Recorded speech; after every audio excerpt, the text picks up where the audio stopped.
Assalamualaikum warahmatullahi wabarakatuh. Saya Hersbeno Arif dari Forum News Network. Ibarat perempuan cantik, Gubernur DKI Jakarta Anies Baswedan kini tengah banyak diperebutkan. Banyak mak comblang, sebenarnya Pak Comblang ya karena laki-laki ya, yang coba menjodoh-jodohkannya dengan kandidat lain untuk menjadi cawapres, bahkan juga capres pada Pilpres tahun 2024 nanti. Ketua Nasdem Surya Paloh misalnya sudah menjajakan Anies Baswedan ke Jokowi untuk dipasangkan dengan Ganjar Pranowo. Ganjar Pranowo sebagai capresnya dan kemudian Anies Baswedan sebagai cawapresnya. Sementara mantan Wapres Yusuf Kala juga tengah secara intensif menjajakan Anies untuk dijodohkan berpasangan dengan Puan Maharani. Nah kali ini Anies sebagai capres dan Puan Maharani sebagai cawapres. Sebelumnya banyak juga pengamat yang mencoba menjodoh-jodohkan Anies dengan Panglima TNI Andika Perkasa atau dengan Ketua Umum Partai Demokrat Agus Harimurti. Alasan mereka yang menjodoh-jodohkan Anies ini tampaknya tak lepas dari beberapa fakta.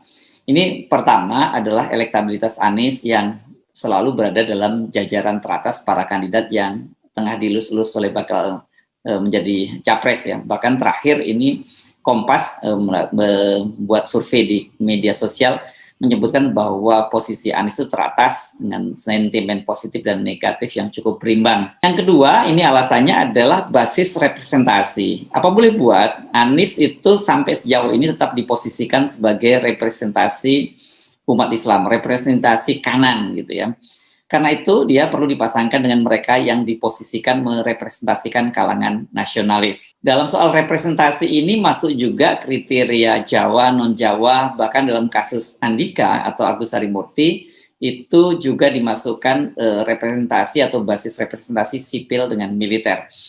Yang menarik, sampai sejauh ini belum muncul nama Anies dipasangkan dengan Prabowo. Ini beda sekali dengan Pilpres 2019 lalu ya, kan Prabowo pada waktu itu melamar Anies bahkan sampai 3 kali meminang Anies untuk menjadi cawapres, tetapi Anies bertahan tetap melanjutkan jabatannya sebagai Gubernur DKI dan kemudian yang seperti kita sama-sama ketahui yang dipilih oleh Prabowo menjadi cawapresnya adalah Sandiaga Uno. Dalam beberapa simulasi yang dilakukan oleh sejumlah lembaga survei, justru Anies ini kalau dengan Prabowo diposisikan sebagai kompetitor dari Prabowo.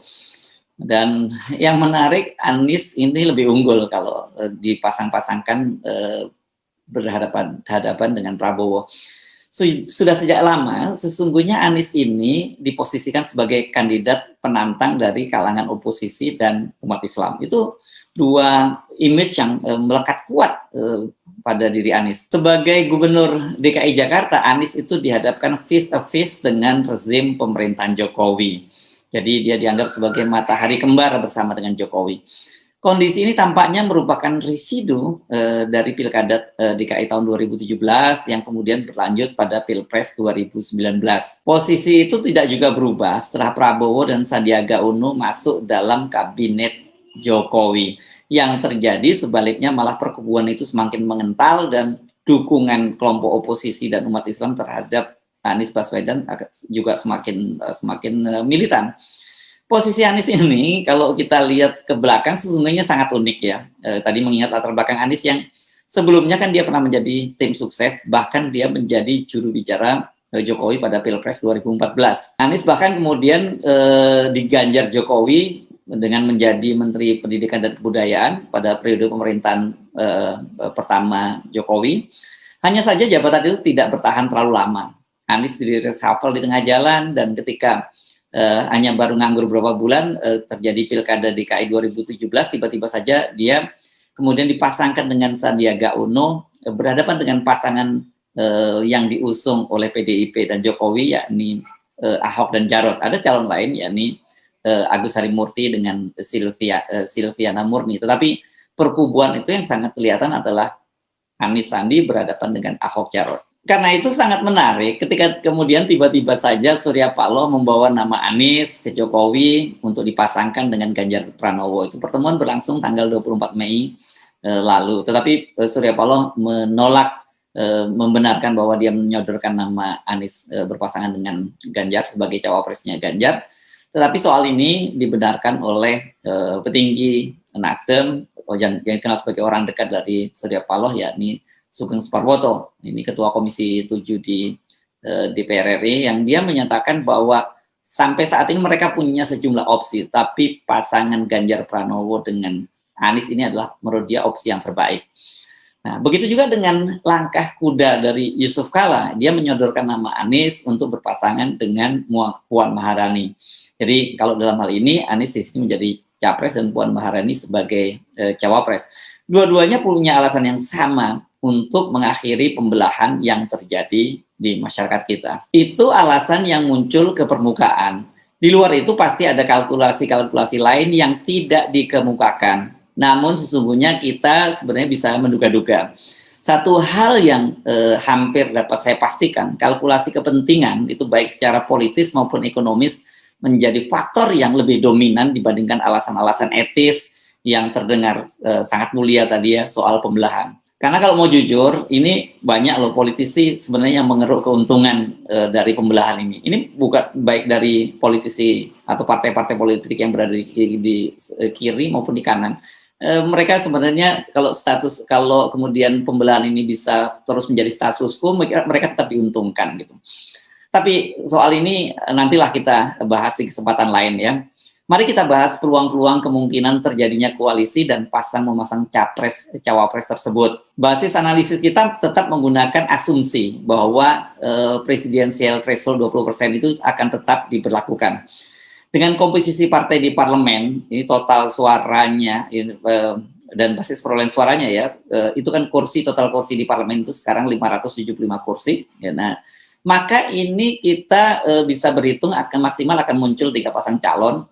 Namun kemungkinan besar itu hanya muncul 2 pasang calon saja. Ini seperti mengulang pada Pilpres 2019 dan banyak orang yang ingin menghindari ini karena sudah terbukti bahwa 2 pasang calon ini menimbulkan pembelahan seperti yang terjadi sampai sekarang. Tapi saya kira kepentingan politik seperti oligarki dan sebagainya, dia berkepentingan untuk tetap menjadikan 2 pasang calon yang muncul itu hanya 2 pasang calon saja, dan salah satu calonnya adalah calon boneka. Dengan begitu mereka sudah bisa memastikan siapa yang akan menjadi presiden dan wakil presiden pada setelah tahun 2024, yakni mereka-mereka yang tentu saja masih tetap bisa dia kendalikan. Itu maunya oligarki. Sejauh ini setidaknya kalau kita amati sudah ada 2 kubu yang punya tiket untuk mengajukan calon. Kubu pertama jelas PDIP dengan jumlah kursi di DPR sebanyak 128 kursi, maka PDIP itu menjadi satu-satunya parpol yang bisa mengusung sendirian pasangan capres dan cawapres. Jumlah tersebut sudah melebihi persyaratan 115 kursi, yakni 20% dari total 575 kursi di DPR. Kubu kedua adalah koalisi yang belum lama ini terbentuk, yakni Koalisi Indonesia Bersatu yang terdiri dari Golkar, PAN, dan P3.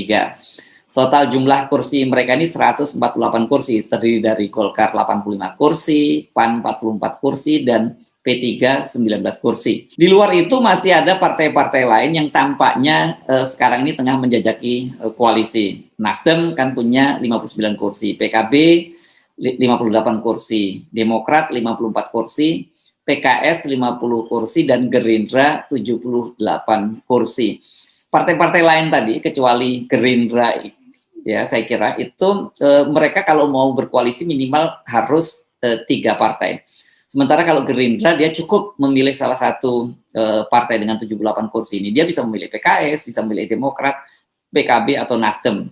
Mereka kalau Gerindra kalau berhasil menggait salah satu partai saja, mereka sudah bisa mengusung calon sendiri. Tapi balik lagi tadi, total suara dari Nasdem, PKB, Demokrat, PKS, dan Gerindra itu jumlahnya 299. Secara teori ini masih bisa membentuk 2 kubu lagi. Namun secara kalkulasi politik, termasuk kandidat yang akan diusung dan tentu saja amunisi yang harus disediakan, ini tidak mudah. Jadi logiknya memang maksimal itu hanya 3 pasang. Yang menarik kalau kita bicara Gerindra ini, selama ini kan ada kesan kuat bahwa Gerindra akan berkoalisi dengan PDIP maksud saya, mengusung Prabowo Puan. Namun tampaknya rencana koalisi tersebut sampai sekarang ini masih cair. Munculnya nama Anies yang kemudian dipasangkan dengan Puan, Dan pertemuan makan siang antara Ketua Umum Nasdem dengan Prabowo Subianto kan mengindikasikan hal itu. Prabowo mengaku dia diundang makan siang oleh Surya Paloh, tapi kepada media dia hanya menyatakan ini kangen-kangenan dua alumni dari Golkar. Saya kira pasti nggak seperti itulah ya. Dan kalau kemudian dia sudah ada kesepakatan yang kuat dengan PDIP, mungkin Gerindra tidak perlu lagi melakukan manuver-manuver politik bertemu dengan ketua umum partai lain, termasuk bertemu dengan Nasdem itu. Mari kita buat kalkulasinya dengan peta politik yang terbaru tadi. Kubu Koalisi Indonesia Bersatu itu yang menyatukan Golkar, P3 dan PAN ini diduga kuat akan menjadi kendaraan yang digunakan Jokowi atau proksi Jokowi dalam hal ini Ganjar untuk maju sebagai capres. Dugaan itu semakin kuat dengan langkah Surya Paloh menemui Jokowi dan menawarkan Ganjar berpasangan dengan Anies sebagai capres dan cawapres. Artinya kalau tawaran itu disepakati, maka Nasdem akan bergabung dengan Golkar, PAN, dan P3. Yang tersisa tinggal Gerindra, PKB, Demokrat, dan PKS. Mereka masih bisa membentuk koalisi baru. Bila benar Anies akan dipasangkan dengan Puan, maka terbuka peluang PKS itu bergabung dan berkoalisi dengan PDIP. Sebab banyak sekali konstituen PKS ini yang memang mendukung Anies, dan saya kira mereka pasti bisa menerima kalau posisi Anies sebagai calon presiden, bukan calon wakil presiden. Tapi Anda pasti bilang ya bahwa nggak mungkin terbentuk koalisi PDIP dengan PKS. Secara chemistry tidak akan bertemu seperti minyak dengan air, ya. Tapi namanya juga politik. Kita tidak pernah tahu.